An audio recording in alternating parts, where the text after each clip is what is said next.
अब क्या क्या प्रॉब्लम्स हैं?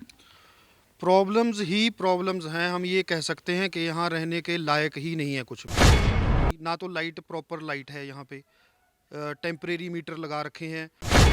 लाइट रात को खाना खाने बैठते हैं उसी टाइम लाइट लाइट चली जाती है, खुद ठीक करने जाते हैं तो फिर ख़राब हो जाती है। कि ये हालात यहाँ के बद से बदतर ही होते जा रहे हैं। लोगों को लूटने का जरिया बनाया था, प्लाट बेचे, फ्लैट बेचे, बेच के पैसे जेब में डाले, चलते बने। सबसे बड़ा मुद्दा लाइट का है। पंजाब की कैपिटल के साथ लगता शहर है मोहाली शहर, उसके अंदर एक मोहाली के शहर के एक सेक्टर में रह रहे हैं और हमारे पास बिजली नहीं है। देखिए इससे ज़्यादा दुखदाई सिचुएशन क्या हो सकती है यहाँ के बसनीक। मोहाली के साथ लगते इलाकों और सेक्टरों में लोग बिल्डर्स और डेवलपर्स से काफ़ी परेशान नजर आ रहे हैं। कई सेक्टर तो ऐसे हैं जहां पर रह रहे लोगों ने अपने घरों के बाहर ये लिखकर लगाया हुआ है कि कॉलोनाइजर फ्रॉड है और यहां पर फ्लैट्स ना खरीदे जाएं। जी बिल्कुल, मोहाली सेक्टर 117 के सनी बसंत इनक्लेव में कुछ ऐसा ही देखने को मिल रहा है। सुनाते हैं आपको लोगों की जुबानी कि किस तरह वह जिंदगी भर की पूंजी लगाकर नर्क भरी जिंदगी जीने के लिए मजबूर हैं। चंडीगढ़ के साथ लगते मोहाली में कुछ एरियाज ऐसे हैं जहां पर बिल्डर्स बेखौफ तरीके के साथ कॉलोनियां काटते हैं, लेकिन उसका कोई भी जो देख सकते हैं कि डेवलपमेंट किसी तरीके से नहीं देखने को मिलती। सबसे पहले मैं आपको इस रोड के बारे में बताना चाहूँगा। ये ठीक सन्नी बसंत इनक्लेव का ये मेन रोड है, जहाँ पर रोड देखकर आप अंदाज़ा लगा सकते हैं कि कितनी देखभाल यहाँ के बिल्डर्स, यहाँ के जो डेवलपर्स हैं वो करते होंगे। उसके बाद आपका स्वागत होगा जो सन्नी बसंत इनक्लेव है उसके ट्रांसफार्मर का। आमंत्रित कर रहा है कोई बड़े हादसे को।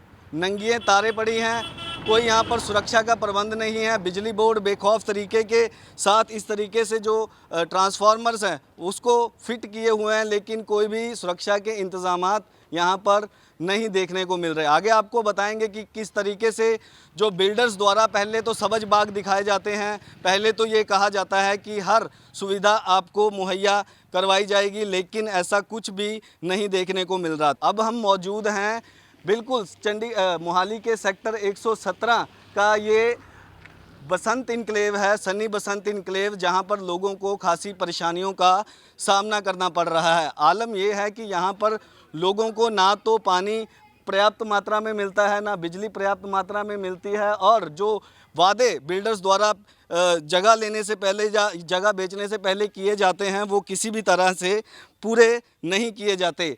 तो आलम यह है कि यहाँ पर जो रहने वाले वसनीक हैं, जो लोग हैं, उन्होंने अपने घर के बाहर एक जो बोर्ड जिसे कह सकते हैं पोस्टर लगा रखे हैं, जहां पर उन्होंने लिखा हुआ है कि सनी बसंत फ्रॉड कॉलोनाइजर। इस तरह के बोर्ड आपको जो सनी बसंत इनक्लेव के तमाम ज़्यादा से ज़्यादा घरों के सामने देखने को मिल जाएंगे। कैमरामैन से एक बार कहूँगा कि दिखाने की कोशिश करें कि यहाँ के जो रेजिडेंट्स हैं वो इस तरीके से लोगों को जो यहाँ पर ज़मीन खरीदना चाहते हैं, जो यहाँ पर फ्लैट्स खरीदना चाहते हैं, उनको अवेयर करते ज़रूर दिखाई दे रहे हैं। अगर मैं ये फुटपाथ की बात करूं तो फुटपाथ देखकर आप अंदाज़ा लगा सकते हैं कि यहाँ पर मुझे नहीं लगता कि बिल्डर ये सोचते होंगे कि यहाँ पर कोई लोग भी रह रहे हैं। अगर मैं इन तारों की बात करूं, ख़ास तौर पर ये तारें आमंत्रित कर रही हैं किसी बड़े हादसे को। जैसे कि हमने एंट्री में आपको दिखाया था कि किस तरीके से नंगी तारें किसी भी बड़े हादसे का कारण बन सकती हैं, तो अंदर जो ये नज़ारा, जो अंदर का नज़ारा है,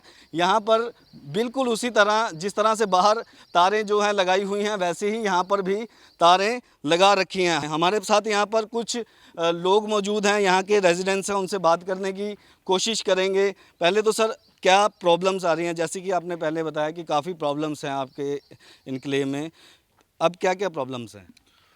प्रॉब्लम्स ही प्रॉब्लम्स हैं। हम ये कह सकते हैं कि यहाँ रहने के लायक ही नहीं है कुछ भी। यहाँ जो बेसिक फैसिलिटीज़ होती हैं, जैसे सड़कें हो गई, सीवरेज हो गया, लाइट होगी, ना तो लाइट प्रॉपर लाइट है यहाँ पे, टेम्परेरी मीटर लगा रखे हैं, और टेम्परेरी ये तारें आपने देख ही ली हैं। ये कभी कहीं फ्यूज उड़ जाता है, कभी कहीं से तार सट जाती है, कभी ट्रांसफार्मर। पूरी कॉलोनी के लिए एक 63 पावर का ट्रांसफार्मर एक है, उसको रात को 10-10 बार फ्यूज उड़ जाते हैं जी। और प्रॉपर एसी चलाते हैं जब लोग, लाइट रात को खाना खाने बैठते हैं उसी टाइम लाइट लाइट चली जाती है, खुद ठीक करने जाते हैं तो फिर ख़राब हो जाती है। ऐसे ही सीवरेज के मेन होल हैं, खुले पड़े हैं, सीवरेज का पानी सड़कों पे लीकेज कर रहा है और सड़कें टूटी फूटी पड़ी हैं, पानी का कोई इंतजाम नहीं है, पानी की सप्लाई प्रॉपर नहीं है। सो मतलब जो एक सोसाइटी में बेसिक नीड्स होती हैं, पानी, बिजली और सड़कें, ये 3 बेसिक नीड्स होती हैं एक इंसान के रहने के लिए, ये तीनों यहाँ नहीं है। पार्क है जो वो सोसाइटी के लोग खुद पैसे इकट्ठे करके मेंटेन करते हैं थोड़ी बहुत, लेकिन बिल्डर्स की तरफ से आप ये देख सकते हैं इधर झाड़ियाँ झूंड खड़े हैं, मतलब इतना कबाड़ खड़ा है इधर, इसमें सांप, नेवले, बिच्छू, पता नहीं क्या क्या है, हमारे बच्चे सेफ नहीं हैं। और ये जो बिल्डिंग खाली पड़ी है इधर, आप निगाह मारिए कैमरे की, वो सामने फ्लैट बने हुए हैं, वो फ्लैट्स में कोई नहीं रह रहा, अनडेवलप फ्लैट्स हैं वो, लगभग 5 साल से ऐसे ही खड़े हैं। तो इनमें शरारती अनसर जो लोग हैं, नशा पत्ता करने वाले चोर चक्के, इनमें आके रात को घुस जाते हैं और हमारी यहाँ कोई सेफ्टी नहीं है। यहाँ पर कोई गार्ड वगैरह कुछ ऐसे गार्ड कोई नहीं है सर, कोई गार्ड नहीं है, हमारी जो सुरक्षा है भगवान के हाथ है। और रात को हम जब निकलते हैं, कोई पता नहीं कहीं पैर के नीचे सांप आ जाए, कोई बिच्छू आ जाए, कोई नेवला आ जाए। आप स्ट्रीट लाइट्स हैं वो बंद पड़ी हैं, अंधेरे में क्या पता चलता है सड़क पे कौन क्या चीज़ घूम रही है। तो हम कुल मिला के हम यही कह सकते हैं कि ये इलाका जो एरिया है, जो डेवलपर्स हैं उन्होंने कॉलोनी काट तो दी, प्लाट भी बेच दिए, हमारी खून पसीने की कमाई भी ले ली, लेकिन जो रहने के लिए बेसिक सहूलतें होती हैं वो हमें मुहैया नहीं करवाई। आप बताइए कितने साल से रह रहे हैं यहाँ पर? मैं 2 साल से यहाँ पे शिफ्ट हो चुका हूँ, पर मेरा यहाँ पे 5 साल से आना जाना है, क्योंकि मैंने प्लॉट लिया, पहले से देख रहा हूँ, तब से मैं देख रहा हूँ कि ये हालात यहाँ के बद से बदतर ही होते जा रहे हैं। मैं आपको बताना चाहूँगा कि 2 बिल्डर हैं जिन्होंने मिल के ये कॉलोनी काटी है। एक तो ये लुधियाना की कोई दामनी रिजॉर्ट के नाम से कंपनी है, जो विजय गर्ग और अमित गर्ग उसके मालिक है, बसंत होम्स के नाम से उनके वहाँ पे कॉलोनी चलती है। एक है बाजवा डेवलपर, जिनके बारे में सब जानते हैं, सनी इनक्लेव वाले। ये दोनों ने मिल के लोगों को लूटने का जरिया बनाया था, प्लाट बेचे, फ्लैट बेचे, बेच के पैसे जेब में डाले, चलते बने। अब जिसको बोलते हैं कि हमारी बात सुनो, कोई नहीं सुनता। लुधियाने वाला तो आराम से लुधियाना में अपने एसी ऑन करके बैठा है, उसको कोई फिक्र ही नहीं है कि जिनको उन्हें प्लाट बेचा, इतने इतने पैसे उसने करोड़ों रुपए लोगों की खून पसीने की कमाई के लिए उनका कुछ करना भी है। बिजली बोर्ड जाते हैं, कहते हैं जी आपकी कॉलोनी वालों ने, आपके बिल्डरों ने पैसे नहीं भरे, हमको आपको मीटर नहीं देंगे। तो एक टेम्परेरी कनेक्शन मिला हुआ है, उसके टेम्परेरी कनेक्शन से आगे सब कनेक्शन दे के हम सब के लोगों के घरों में जो थोड़ी बहुत लाइट चल रही है, जिसका गुजारा चल रहा है, वो बताया जैसे कि 63 किलोवाट का सिर्फ एक ट्रांसफार्मर है और 100 के करीब घर यहाँ पे रह रहे हैं। आप देखिए कि कैसे उनका कनेक्शन चल, कैसे वोल्टेज आती होगी। वर्क फ्रॉम होम चल रहा है, क्लासेस बच्चों की घर से चलती हैं, कैसे लगेंगी। तो आप 5 साल से रह रहे हैं यहाँ पर, किसी अथॉरिटी को, किसी से मिलने की कोशिश की आपने? जैसे गमाडा है, डीसी है, यहाँ पर जो भी संबंधित अधिकारी हैं उनसे मिलने की कोशिश की? हमने सबसे मिलने की कोशिश करनी है। हमने गमाडा को में भी रिप्रेजेंटेशन दी है, हमने डीसी साहब को भी रिप्रेजेंटेशन दी है, हमने एसडीएम साहब को रिप्रेजेंटेशन दी है, हमने बिजली बोर्ड को भी रिप्रेजेंटेशन दी है, हमने मेले डाली हैं, मुख्यमंत्री को भी मेले डाली हैं, हमने मनीष तिवारी जो हमारे एमपी है उनको भी मेले डाली हैं, हमने आज सिद्धू साहब भी जहाँ पे इस एरिया में आए थे उनको भी मिले हैं, उनको पहले भी हम मिले हैं। तो हमको सिर्फ लारों के अलावा कुछ नहीं मिल रहा। लारे मिल रहे हैं कि हाँ जी हो रहा है, करेंगे जी, बिल्डरों पे कार्रवाई करेंगे। किसी बिल्डर पर कोई कार्रवाई नहीं करते। अगर हम कहीं पे शोर मचाने जाते हैं तो उनके बाउंसर हमको धमकाते हैं कि हम आपको मारेंगे, यहाँ से भागो, यहाँ से। एक तो चोरी, ऊपर से सीना चोरी। अब आप देख रहे हैं ये फ्लैट पड़े हैं, ये अंडर कंस्ट्रक्शन फ्लैट बने हैं 4-4, 5-5 साल से। अब इनका हाल देखिए, अगर आप घुसेंगे ना, आप घुसते हुए भी डरेंगे। और हम यहाँ पे रह रहे हैं, हमारी आप हालत समझ सकते हैं। ना यहाँ पे सीवरेज ट्रीटमेंट प्लांट है, सीवरेज के लिए इनके टैंकर बुलाते हैं, ये टैंकर से सीवरेज को निकाल के साफ़ करके कहीं पता नहीं कहाँ जाके फेंक आते हैं। ना पानी का, बारिश के पानी का ड्रेनेज का कोई सिस्टम है, ना पीने का पानी है। एक बोरवेल लगा है, उसका मोटर का कनेक्शन भी यहीं से जाता है। अगर हमारी बिजली नहीं है तो हमारे पास पानी भी नहीं है। कोई पार्क नहीं है, कोई सिक्योरिटी नहीं है, लाइटें नहीं जलती। मतलब मोहाली के एक सेक्टर में प्लाट लेकर भी हम, ऐसा लगता है कि हम किसी निगलेक्टेड विलेज में रह रहे हैं जिसकी कोई सुनवाई नहीं हो रही। आप कब से रह रहे हैं यहाँ पर? और जब आपने यहाँ पर फ्लैट लिया था या कोई आपने जगह ली थी तो क्या आपको क्या कहा गया था, क्या क्या बताया गया था, क्या क्या होगा यहाँ पर? देखो जी, मैं यहाँ पे पिछले 1 साल से रह रहा हूँ और मैंने प्लॉट लिया था 2017 में। और मैंने 40 लाख का प्लॉट लिया था। मेरे से इन्होंने 3.5 लाख रुपए EDC ली थी, जो एक्सटर्नल डेवलपमेंट चार्जेस होते। और ये सारे बंदों ने दिए, हर किसी कॉलोनी के बंदे ने। और इन्होंने क्या करा, वो आगे गमाडा को दिए नहीं पैसे। तो डेवलपमेंट क्या होगी। ये हमें पता नहीं है। और सबसे बड़ा मुद्दा लाइट का है। लाइट का क्या प्रॉब्लम होती, हम जो हमारे घर का बिल आता हम उनको बिल दे देते, ये आगे PSPL को बिल देते ही नहीं। और वो क्या करते, यहाँ पे आगे PSPL है, हमारी लाइट काट के वहाँ पे लॉक लगाए जाते। फिर सारा दिन लाइट नहीं आती हमारी। फिर हम जब हम निकलते हैं सारे घर से बाहर, इसके पास जाते हैं बाजवा के साथ, तो ये रात को इलीगली उसको जोड़ देता है फिर, ताकि रात को आपकी लाइट आ जाए। और यहाँ पे ये तो कोई टेम्परेरी है ना, temporary अगर है आपने यहाँ पर परमानेंट रहना तो आपको आज नहीं तो कल ये कोई ना कोई सुविधा चाहिए ही। देखिए प्रधानमंत्री की स्कीम है कि हर घर में उनका ये कि अगर कोई दूर भी है, कोई झोपड़ी बनी हुई है या एक बंदा बोरवेल में भी अगर घर बना के रहता है, उनको भी बिजली दी जानी है। और हम एक पंजाब की कैपिटल के साथ लगता शहर है मोहाली शहर, उसके अंदर एक मोहाली के शहर के एक सेक्टर में रह रहे हैं और हमारे पास बिजली नहीं है। देखिए इससे ज़्यादा दुखदाई सिचुएशन क्या हो सकती है यहाँ के बसनीकों की। ਤੇ ਨਾ ਤਾਂ ਇੱਥੇ ਕੋਈ ਸਹੂਲਤ ਹੈ ਤੇ ਰੋਡ ਜਿਹੜੀ ਮੇਨ ਹੈ ਜਿਹੜੀ ਜਾਂਦੀ ਖਰੜ ਤੋਂ ਤੇ ਬਲਿਆਲੀ, ਉਹਦਾ ਵੇਖੋ ਬੁਰਾ ਹਾਲ ਹੈ। ਤੇ ਸਾਡੇ ਘਰ ਇੰਨੀ ਮਿੱਟੀ ਪੈਂਦੀ ਹੈ, ਉਹ ਉੱਡ ਉੱਡ ਕੇ ਜਿਹੜਾ ਬੁਰਾ ਅੰਦਰ ਮਤਲਬ ਸਫਾਈ ਕਰ ਲਓ, ਬੈਡਰੂਮ ਤੱਕ ਵੀ ਮਿੱਟੀ ਜਾਂਦੀ, ਇੰਨਾ ਬੁਰਾ ਹਾਲ ਹੈ ਮਿੱਟੀ ਦਾ ਇੱਥੇ। तो फाइनली अब म्यूनिसिपल कॉरपोरेशन में हैंडओवर लगभग कर ही लिया, जैसे आज कैबिनेट मंत्री ने ऐलान किया है, तो लगता है कि कहीं ना कहीं फ़र्क पड़ेगा या बिल्डरों के ऊपर कुछ ना कुछ सख्ती होगी। आज सिद्धू साहब ने हमें आश्वासन दिया है, यहाँ आए थे वो, हमने अपनी बात उनके पास रखी है और उन्होंने हमें पूर्ण तौर पर भरोसा दिया है कि हम इसको जो इस सेक्टर को उन्होंने म्यूनिसिपल कॉरपोरेशन के अंडर कर दिया है और आने वाले टाइम में वो बोल रहे हैं सर कि सभी आपकी मुश्किलें हल की जाएंगी। तो हमें पूर्ण तौर पर भरोसा है क्योंकि सिद्धू साहब हैं जो बहुत ही हमारे पुराने और ख़ास MLA हैं इसके मोहाली शहर के, और उन्होंने वो अपने हलके की हर नब्ज़ को जानते हैं और हमने उनको बार बार 2-3 बार पहले भी बोला था, तो आज वो यहाँ पर्सनली आके हमारी मुश्किलें देख के गए हैं और सुन के गए हैं और हमें पूर्ण तौर पर भरोसा है कि वो ज़रूर इस मुश्किल को हल करेंगे। मैं देख रहा था कि बोर्ड लगे हुए हैं, साइन बोर्ड लगा रखे हैं अपने फ्रॉड कॉलोनाइजर्स, तो उसके बावजूद लोग आ रहे हैं यहाँ पर जो खरीद रहे हैं, जो फ्लैट्स वगैरह हैं, कि नहीं खरीद रहे अब। देखिए कुछ लोग जो पहले आए हुए थे तो उनको जब ये पता चला कि यहाँ कोई फैसिलिटीज़ नहीं है तो उन्होंने तो दोबारा अपने हर बंदे को, अपने गेस्ट को, अपने रिश्तेदार को बोलते हैं कि यहाँ मत लो, तो हम भी बोलते हैं कि यहाँ मत लो, ठीक है।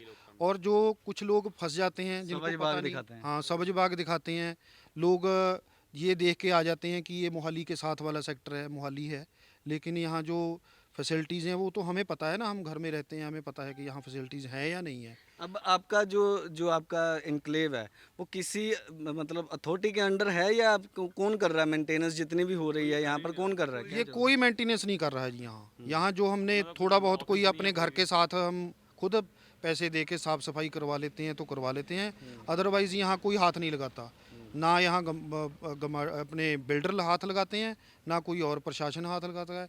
तो ये आप देख सकते हैं साथ साथ कितनी झाड़ियाँ उगी हुई हैं, कबाड़ खड़ा है यहाँ, हाँ फुटपाथ आप देख सकते हैं। और आगे में चल के आपको अगर आपके पास समय हो तो मैं दिखाऊंगा, यहाँ सीवरेज का मेन होल खुला है, उसमें कोई भी बच्चा किसी टाइम पे भी गिर सकता है। और इस सीवरेज का जो खुला है ना, इसका पानी मतलब सीवरेज में से जब सीवरेज भर जाता है तो बाहर सड़क पे पानी खुला चला जाता है, तो हम उसको फ़ोन करके बुलाते हैं कि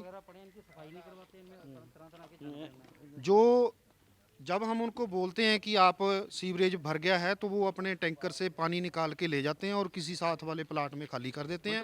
लेकिन रुपया लेकर कोई जो मूलभूत सुविधाएं होती हैं वो भी नहीं मिली। चलो वो हमें वो जो सब्ज बाग दिखाए गए थे वो तो दूर की बात है, भी यहाँ वो होगा है ना, डेवलपमेंट होगी सब कुछ, जो हमारी मूलभूत सुविधाएं हैं वो भी नहीं मिल रही। देखिए आप ये इधर मैं कैमरामैन से बेनती करूँगा कि आप ज़रा जूम करके दिखाइए, ये सीवरेज का पानी खुला पड़ा है, इसको नक्का लगा के हमने बांध रखा है।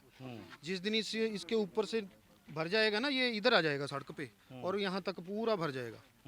बारिश बाद में होती है, हमारे यहाँ पूरा छप्पड़ बन जाता है, यहाँ मच्छर मक्खी गंदगी, और यहाँ इतना गंदी स्मेल वाला पानी बाहर आता है, हमें यहाँ रहना दिक्कत हो जाती है।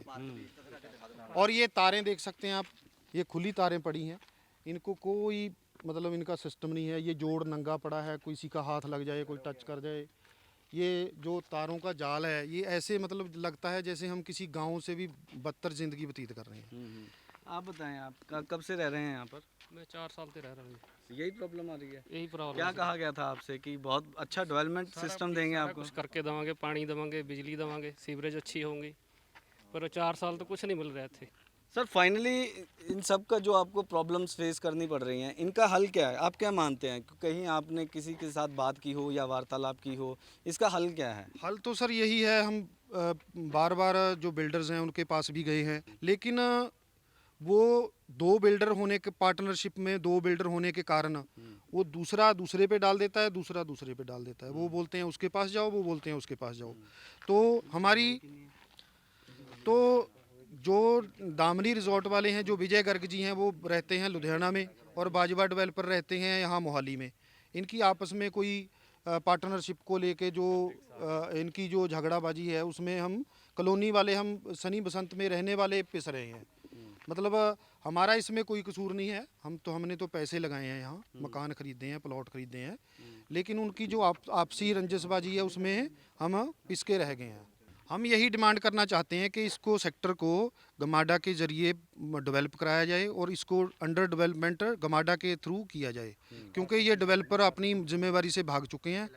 इनके लाइसेंस जब्त किए जाएं, इन पर कार्रवाई की जाए, ताकि आगे से कोई ऐसे लोगों का पैसा लेकर उनसे धोखाधड़ी ना कर सके। सो फाइनली मैं आपको बताना ज़रूर चाहूँगा कि हाई कोर्ट के निर्देश हैं कि कोई भी जो बोरवेल है या कोई भी सीवरेज का जो ढक्कन है वो बंद रहना चाहिए, लेकिन यहाँ पर खुला हुआ है। और जैसे यहाँ के जो वसनीक हैं, जो यहाँ के लोग हैं, वो बता रहे हैं कि 6 से 6.5 फीट गहरा ये बोर है और इसके नीचे सीवरेज का सारा पानी बाहर निकल कर आता है। सो ये सन्नी बसंत वेलफेयर एसोसिएशन के सोसाइटी के जो नुमाइंदे हैं, जो मेंबर्स हैं, जो सदस्य हैं, उनका साफ तौर पर कहना है कि पूरी ज़िंदगी भर की पूंजी लगाकर उन्होंने एक रहने का सपना, क्योंकि हर इंसान का एक सपना होता है कि उन्हें घर मिल सके, उन्हें छत मिल सके, ताकि वो अपने परिवार के साथ अपना जीवन अच्छे तरीके से बिता सके। पर यहाँ पर कुछ अलग ही देखने को मिल रहा है। बिल्डर ने इतना बड़ा फ्रॉड जिसे कहा जा सकता है इन लोगों के साथ किया है कि करोड़ों रुपए कमाकर वो अपने घर पर बैठे हुए हैं, पर यहाँ के जो लोग हैं, यहाँ के जो बाशिंदे हैं, उन्हें भारी परेशानियों का सामना करना पड़ रहा है। चाहे वो बिजली की प्रॉब्लम हो, चाहे वो पानी की प्रॉब्लम हो, चाहे वो रोड्स की प्रॉब्लम हो, चाहे वो और जो मूलभूत सुविधाएं होती हैं, किसी तरह से यहाँ पर इन्हें प्रोवाइड नहीं करवाई जा रही। मांग इनकी यही है कि अगर सरकार किसी न किसी तरीके बिल्डर्स के ऊपर कार्रवाई करे और उसके बाद इन्हें जो वादे किए गए थे बिल्डर्स की तरफ से उन्हें फुलफिल करें। इस तरीके से सरकार से ये जो एसोसिएशन के मेंबर्स हैं डिमांड करते या अपील करते हुए नज़र आ रहे हैं। कैमरामैन चेतन शर्मा के साथ Prahlad Sangelia, real flavours news, Mohali.